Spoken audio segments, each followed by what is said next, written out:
Bonjour Éric Coquerel. Bonjour. Benyamin Netanyahou assure que la guerre dans la bande de Gaza sera longue et difficile. Israël qui considère Gaza, désormais la bande de Gaza, comme un champ de bataille. Rien ni personne dans le monde aujourd'hui ne peut empêcher cette offensive terrestre ? Si, je pense que les opinions publiques le peuvent. Et qu'il faut se mobiliser plus que jamais pour demander le cessez-le-feu, trêve humanitaire, le cessez-le-feu. Là, je reprends même les termes, vous voyez, de Mme Borne et Mme Colonna l'année dernière.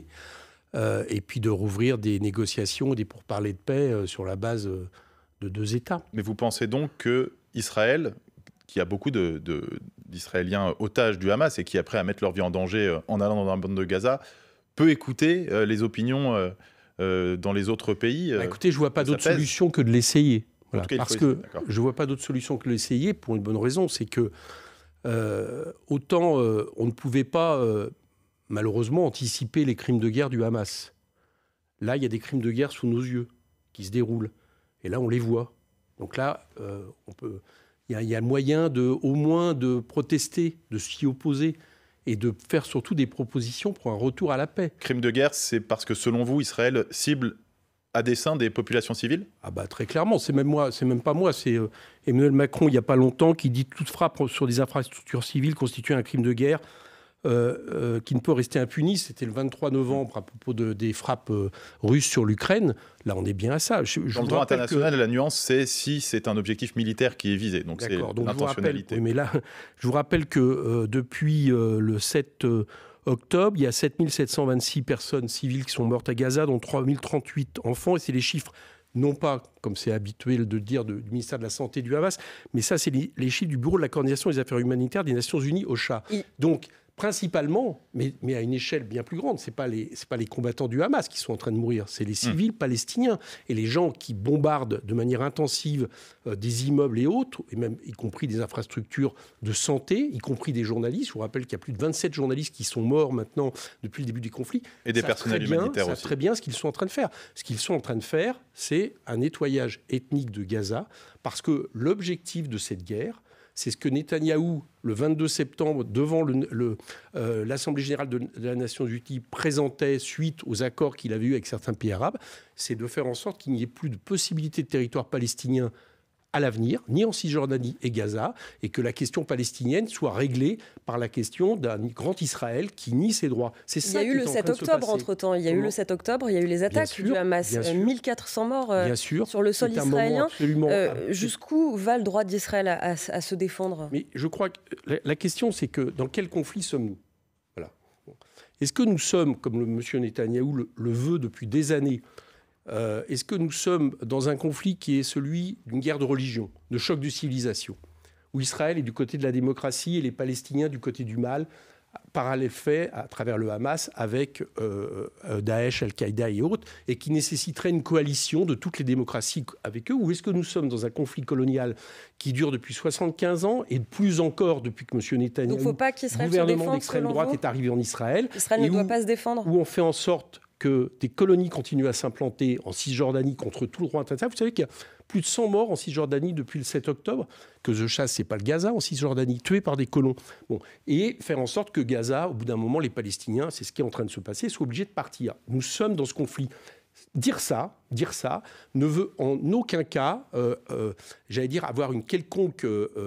ne veut en aucun cas ne pas condamner absolument ce qu'a fait le Hamas, qui est une monstruosité évidente de massacre de civils que rien n'excuse. Mais à part condamner, ce moment-là absolument monstrueux s'inscrit non pas dans la logique du choc des civilisations, mais c'est la logique d'une guerre coloniale que mène Israël, plus encore, je le répète, M. Netanyahou, au nom même d'ailleurs de paroles de plus en plus messianiques, vous le savez. Dire ça, c'est pas légitimer les attaques du Hamas sur le sol israélien? Je ne légitime pas l'attaque du Hamas, y compris parce que ça se retourne d'abord contre les Palestiniens. Je ne légitime pas l'attaque du Hamas parce que je refuse l'idée qu'on puisse mener une guerre avec des massacres de civils. C'est valable pour le Hamas, mais c'est valable en ce moment pour les bombardements israéliens sur Gaza.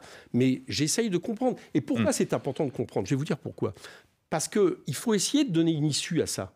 Si on est dans le choc des civilisations, alors à ce moment-là, le chef de l'État, l'autre jour, quand il appelle à une coalition, a raison. À ce moment-là, la présidente de l'Assemblée qui dit « c'est dommage, il y a des victimes civiles, mais Israël a le droit de se défendre », a raison. Si on est bien dans un conflit d'abord coloniale menée par Israël pour faire en sorte qu'il ne puisse pas y avoir l'existence d'un État palestinien à ses côtés, ce que reconnaît la résolution de l'ONU, alors on demande le cessez-le-feu, la trêve humanitaire, et on essaye de résoudre la question de manière politique. Mais il est peut-être possible de faire la part des choses entre le discours que vous tenez, ce regard historique, et puis l'immédiateté de la chose, les attaques du Hamas le 7 octobre, et la réponse d'Israël à ces attaques, quand la France a subi des attentats, elle a mené des réponses. Mais ce n'est pas, excusez-moi, justement, je ne fais pas le parallèle. Oui, je sais que mais la question que je vous pose est, y a-t-il une réponse militaire d'Israël après ces attaques qui pourrait vous sembler légitime ? Et si oui, laquelle ?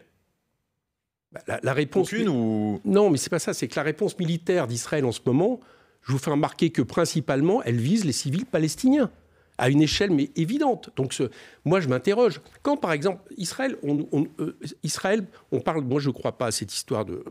C'est un élément sur lequel s'appuie Netanyahou. Mais moi je pense que les objectifs de guerre ne sont même pas les représailles. Je vous l'ai dit, c'est d'en finir avec la possibilité d'un territoire palestinien sur Gaza. C'est ça qui est l'objectif. Bon. Si Israël, son souci était avant tout la préservation des Israéliens. Mais vous croyez qu'ils agiraient comme ça vis-à-vis des otages israéliens retenus aujourd'hui à Gaza ? Bien évidemment. Rien n'est fait pour faire en sorte que ces otages... Même la population israélienne est partagée sur le sujet. Bien sûr, mais il y a plus de critiques en Israël qu'en France sur ce que fait le gouvernement Netanyahou. Et ce, dès le 8 octobre. La une de Haaretz, je vous rappelle, le 8 octobre, journal de centre-gauche. C'était le fait que le principal responsable, c'était Netanyahou. On aurait fait ça, on serait fait traiter tous les noms.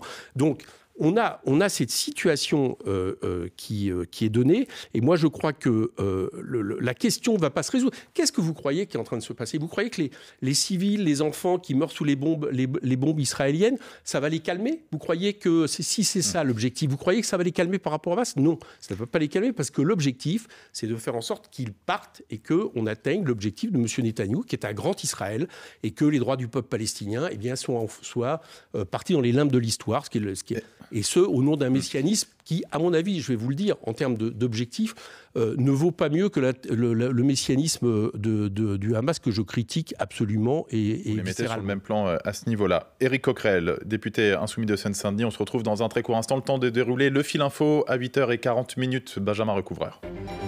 Gaza se reconnecte peu à peu au monde. Internet et les télécommunications commencent à être rétablis depuis ce matin.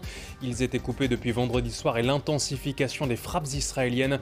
Hier soir, le Premier ministre Benjamin Netanyahou a prévenu que la guerre sera longue et difficile contre le Hamas. Le bilan s'alourdit à Acapulco après le passage de l'ouragan Otis dans le sud-ouest du Mexique.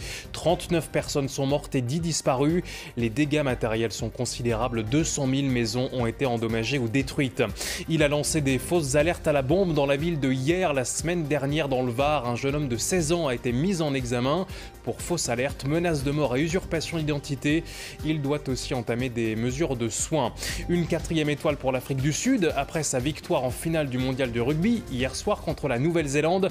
12-11, c'est le 2e titre consécutif pour les Springboks. Et puis il a marqué toute une génération avec la série Friends. L'acteur Matthew Perry a été retrouvé mort cette nuit dans son jacuzzi à Los Angeles. Il avait 54 ans. France Info. Le 8-30 France Info. Victoria Coussa, Jules Dequisse. Éric Coquerel, député insoumis, président de la commission des finances de l'Assemblée nationale, est l'invité du 8-30 France Info. Concrètement, Éric Coquerel, que faire de plus ? Est-ce que la France insoumise demande des sanctions contre Israël ? Déjà, le droit de manifester dans ce pays. Parce qu'on est quand même un des seuls pays où, en Europe, dans les démocraties, on interdit à des gens de manifester pour demander le cessez-le-feu. Pas partout, pas tout le temps. Il y a eu des manifestations autorisées. D'accord, mais à Paris, on les interdit. Rassemblement interdit. Au nom de choses très, très étonnantes. C'est-à-dire au nom de, non pas d'un problème de maintien de l'ordre, le préfet le reconnaît, mais au nom d'une question morale. Alors moi, j'ai vu l'appel. Je n'ai vu aucun appel, si c'est ça la question. Il y a aussi une question de maintien de l'ordre. Pour hier, en tout cas, c'était le fait que ça passe dans des quartiers. Interdit. Oui, mais les motivations de l'arrêt, c'est ce que vous mettez en avant, je me permets de le préciser. Oui. Mais c'est que le tracé de la manifestation, il y avait une déambulation et que ça passait dans des quartiers où il pouvait y avoir des centres culturels ou culturels plus possibles. Le préfet Nunez a reconnu lui-même la question prioritaire, c'est qu'il estime que c'est une question, dit-il, morale et immatérielle. Bon, alors qu'il n'y a aucun des appels, je les ai lus, qui appelle évidemment à un quelconque soutien du Hamas, etc. Donc on n'a pas le droit dans ce pays, alors je ne sais pas si c'est la concrétisation de la coalition à laquelle a appelé bien imprudemment le président Macron avant de revenir heureusement à la raison.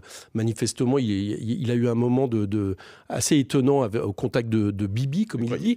Bien, je ne sais pas si c'est ça, bâillonner les Français. C'est très bizarre. Bah écoutez, qu'est-ce que c'est d'autre ? Il y a pas. Enfin, rendez-vous compte, nous sommes dans la seule capitale européenne où les gens ne peuvent pas manifester pour demander la paix, le cessez-le-feu et la reconnaissance des droits palestiniens. Bah, c'est ahurissant. Donc ça, je m'y oppose totalement. Donc la première chose, c'est d'avoir le droit de manifester. Je vous réponds. Et la deuxième chose, c'est de faire tout en sorte déjà que notre gouvernement ait une seule ligne. Voilà. Moi, la ligne, malgré une série d'attaques, parce qu'avant ça, il faut évidemment attaquer France Insoumise, les calomnies et autres, mais la ligne de Mme Borne et Mme Colonna à la fin de la semaine dernière me va. D'accord ? Bon, c'est-à-dire cesser le feu, enfin trêve humanitaire vers le cessez-le-feu, fin des colonisations, reconnaissance du problème de la colonisation, et puis revenir pour parler de paix avec 2 États, droit à la sécurité pour Israël, droit à un État pour la Palestine. Ces points-là... Mais ce n'est pas ce qu'a fait Emmanuel Macron. Déjà, si on obtenait ça, ça serait bien. Et puis après, si ça continue... Ça ne dépend pas que de la France. Oui, mais enfin, d'accord, mais la France, dans le passé, quand elle a eu une voix forte dans ce sens-là, excusez-moi, ça a compté. Voilà. Donc j'aimerais bien que la France, ça compte. Et puis, s'il y a plusieurs États qui vont de la même manière, peut-être que les États-Unis d'Amérique iront encore un peu plus nettement et qu'on évitera, parce que c'est de ça dont il est question. On évitera peut-être un conflit généralisé au Proche et Moyen-Orient. Éric Coquerel, aujourd'hui, on en est là. Au vu de tout ce qui s'est passé à gauche depuis l'attaque du Hamas en Israël, l'éclatement de la NUP, est-ce que vous regrettez aujourd'hui d'avoir braqué vos partenaires ? Mais encore, on a braqué nos partenaires. Excusez-moi, on a un de nos partenaires qui nous a dit qu'on était les idiots utiles du Hamas. D'accord ? Alors que je sache... Vous faites référence à Jérôme Guedj, le député socialiste. Parce que je veux remarquer qu'on est quelques-uns à recevoir des menaces de mort comme ça, avec ce genre d'attaque. Vous trouvez que c'est braquer les partenaires ? Vous avez tergiversé En quoi nous avons tergiversé ? Votre premier communiqué et le fait de ne pas condamner, de ne pas qualifier de terroriste le Hamas. Je vais vous refaire le film. Nous avons toujours, dès le début, pleuré les victimes civiles israéliennes, mais nous avons aussi pleuré les victimes palestiniennes, parce que depuis le début de l'année, il y a eu presque 300 Palestiniens tués, que ça ne fait pas une ligne dans l'actualité. Je pense vous n'avez pas passé beaucoup de temps avec des invités à commenter ce sujet-là avant le 7 octobre. Non, vous pouvez regarder. À mon avis, ce n'est pas des sujets qui font la une de l'actualité en France. Donc nous avons dit ça. Aussitôt que nous avons eu connaissance des massacres, et ici, sur France Info, je l'ai fait sur France Info, dès que j'ai eu connaissance, nous avons condamné ces actes de terreur. Et lundi, ici, là, même à ma place, le lundi 9 octobre, Manuel Bompard a été un des premiers hommes politiques à parler de crimes de guerre. Alors, si vous trouvez que ça, c'est pas condamné... Jean-Luc Mélenchon, le leader insoumis, qui a publié plusieurs tweets, qui a pu braquer la gauche. Moi, je vous pose une question simple. Est-ce que l'union peut se faire aujourd'hui sans Jean-Luc Mélenchon ? C'est ce que demandent vos partenaires. Écoutez, c'est pas ça la question. La question n'est pas là. C'est pas sans Jean-Luc Mélenchon. Arrêtons de personnaliser. Quand nos partenaires demandent ça, c'est qu'en réalité, ils veulent revenir sur quelque chose qui s'est passé en 2022, qui est le fait que la gauche se rassemble sur un programme de rupture que nous incarnons et que Jean-Luc incarne. Sauf qu'il n'y a pas que vos partenaires, il y a des voix au sein de votre parti aussi. J'en sens bien, mais les voix au sein de mon parti qui, en ce moment, vont sur ce thème se trompent parce qu'ils pensent que la question qui serait un frein, c'est Jean-Luc Mélenchon. Je vous dis que la question qui se pose aujourd'hui, c'est est-ce que la gauche peut se rassemble dans ce pays sur un programme de rupture qu'il a incarné parfaitement à 22% ou pas. Et c'est ça que certains de nos partenaires, mais plus encore d'ailleurs ceux qui n'étaient pas d'accord avec la NUPES, que ce soit Fabien Roussel qui dès le départ n'était pas d'accord avec la NUPES ou des gens au PS qui ne l'étaient pas, c'est ça qui est en train de se jouer. Et je regrette qu'Olivier Faure, je vais jusqu'au bout, ou d'autres partenaires qui eux sont à mon avis sincèrement pour la NUPES, qui ont passé, j'allais dire, ce guet qui est l'idée que la gauche ne peut pas continuer à incarner une alternative si elle a le même programme finalement que tous les tenants du système libéral. Je regrette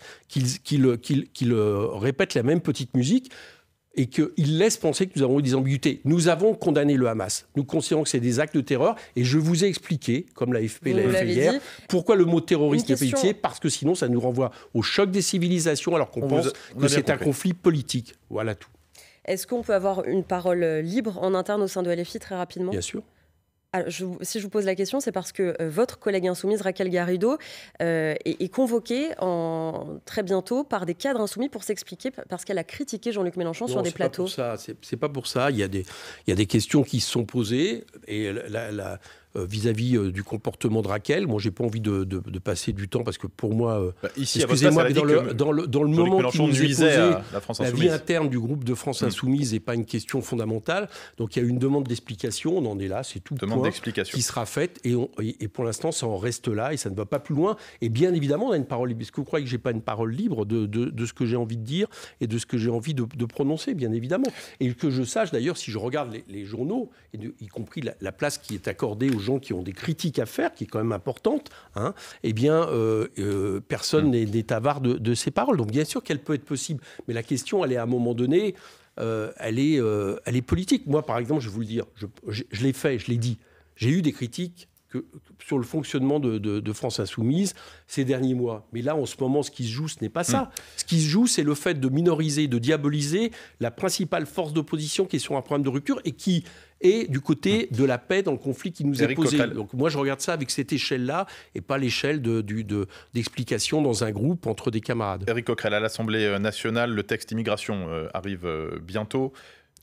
Que va pouvoir faire la France Insoumise pour essayer de peser sur ce texte quand on a l'impression que ça se joue essentiellement entre la majorité et les Républicains ? Vous l'avez dit, ça se joue principalement là-dessus. Donc vous allez être spectateur. Vous savez pourquoi ça se joue principalement là-dessus ? Mais ça a peut-être aussi un lien avec, comme ça, le soutien à un moment donné quasiment inconditionnel de certains avec un gouvernement d'extrême droite en Israël et qui comporte des racistes. Parce qu'on a une évolution, une extrême droitisation du paysage politique français qu'incarne d'ailleurs quelqu'un comme M. Darmanin. Voilà. Et que, vous êtes sûr qu'ils vont tomber d'accord, la majorité et les Républicains ? J'ai plutôt l'impression qu'en tout cas la majorité va laisser beaucoup aux Républicains avec cette idée qui était celle au départ du Rassemblement national qui arrive à se disperser dans tout l'espace politique français. Et quand est-ce que vous allez vous emparer du sujet à gauche de l'immigration ? Toute la question, le problème dans ce pays serait l'immigration. Voilà. Et que ce serait, y compris d'ailleurs, il faudrait, à travers une loi sur l'immigration, c'est une loi massive sur l'immigration, traiter la question du terrorisme islamiste dans ce pays. D'accord, en faisant un signe d'égalité, ce qui est exactement ce que voulait le Rassemblement national. Donc vous me permettrez de dire que moi je vais m'y opposer de manière frontale. Je pense que la question principale des Français dans ce pays n'est pas la question de l'immigration. D'accord ? La question principale, c'est le pouvoir d'achat, c'est l'emploi, c'est l'égalité sociale, c'est le fait qu'on a quelques personnes très très riches qui accumulent des richesses et qui ne cotisent plus à l'intérêt général par l'impôt, etc., etc. C'est pour moi bien plus important. Merci à vous. Éric Coquerel, député de la France Insoumise de Seine-Saint-Denis, président de la commission des finances aussi. On n'a pas parlé de budget. Bon, voilà, oui, c'est vrai qu'on n'a pas eu le temps de parler de tout. Bien sûr. Voilà, de toute façon, c'est réglé par un 49.3 certainement à venir en début de semaine. Il y a des débats quand même. Bon, on aura le temps, y compris la majorité minoritaire. On aura le temps d'en reparler dans les jours qui viennent sur France Info. Merci à vous d'avoir répondu à l'invitation de France Info dans le 8h30 avec Victoria Coussa.